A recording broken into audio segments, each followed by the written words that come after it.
आज हम दिल्ली में जवाहरलाल नेहरू यूनिवर्सिटी की बात करना चाहते हैं, क्योंकि जेएनयू एक बार फिर से चर्चा में है और कारण वही पुराना है, आपत्तिजनक नारे, देश विरोधी नारे और अभिव्यक्ति की आज़ादी का दुरुपयोग।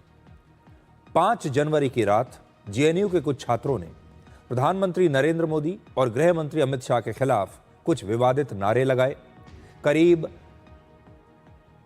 कुछ 35 छात्र जो हैं वहां पर इकट्ठे हो गए। ये वीडियो आज हमारे पास आया है जेएनयू कैंपस से।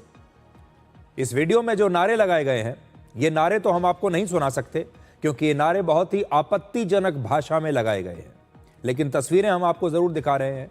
ये वही छात्र हैं, मुट्ठी भर छात्र हैं जिन्होंने जेएनयू का दुरुपयोग किया है, इस पवित्र जगह का दुरुपयोग किया है, अपनी शिक्षा का दुरुपयोग किया है। इनकी शिक्षा के लिए केंद्र सरकार जो इन्हें मदद दे रही है, जो ग्रांट दे रही है, सब्सिडी दे रही है, जो टैक्स पेयर की जेब से जा रहा है, उसका दुरुपयोग इन्होंने किया है।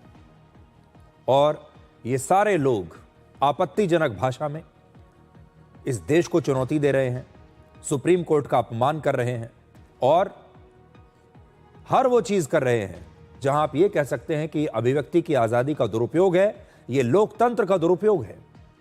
अब जेएनयू प्रशासन ने इस मामले में दिल्ली पुलिस को कहा है कि वो इन छात्रों के खिलाफ एफआईआर दर्ज करे।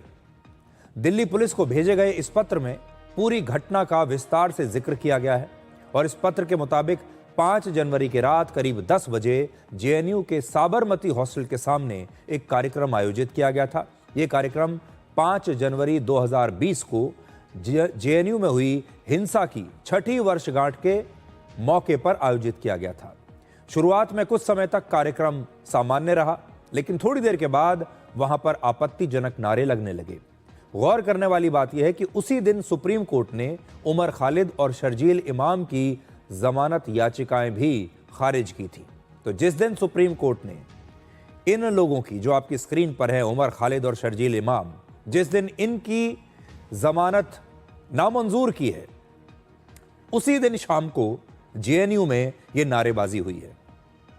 और आप जानते हैं उमर खालिद और शर्जील इमाम दिल्ली दंगों के आरोपी हैं, ये अपराधी हैं और सुप्रीम कोर्ट ने शुरुआती सबूतों के आधार पर यह माना कि ये दोनों मुख्य आरोपी दिल्ली दंगों में शामिल हैं और इनके ऊपर जो यूएपीए की धाराएं लगाई गई हैं वो बिल्कुल सही हैं। ये हमारे देश का सुप्रीम कोर्ट कह रहा है और सुप्रीम कोर्ट ने इन्हें जमानत देने से इनकार कर दिया। अब जरा सोचिए, देश की सर्वोच्च अदालत सबूतों के आधार पर, संविधान के आधार पर अपना फैसला सुनाती है और जेएनयू में पढ़ने वाले ये छात्र भारत के सुप्रीम कोर्ट के फैसले को लेकर इस प्रकार के विवादित नारे लगाते हैं। ये किसी देश में संभव नहीं है भारत के अलावा। जब ये नारे लगाए जा रहे थे उस समय ये 30 से 35 छात्र वहां पर मौजूद थे। इस कार्यक्रम को जेएनयूएसयू यानी जवाहरलाल नेहरू स्टूडेंट्स यूनियन की तरफ से आयोजित किया गया था और जेएनयू प्रशासन के पत्र में 9 छात्रों का नाम भी लिखा गया है, इनका नाम का जिक्र किया गया है। आज पूरे देश के सामने मैं ये नाम जरूर पढ़ना चाहता हूं ताकि आप लोग भी समझ लें कि ये लोग कौन हैं। तो जेएनयू ने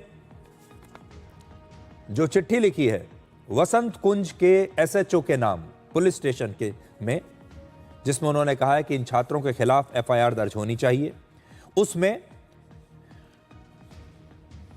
जेएनयू ने लिखा है, certain students began raising highly objectionable, proactive and inflammatory slogans.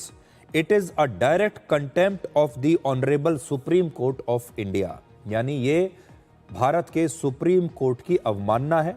और नाम देखिए उन्होंने जो लिखे हैं, अदिति मिश्रा, गोपिका बाबू, सुनील यादव, दानिश अली, साद आजमी, महबूब इलाही, कनिष्क, पाकीजा खान, शुभम एंड अदर्स।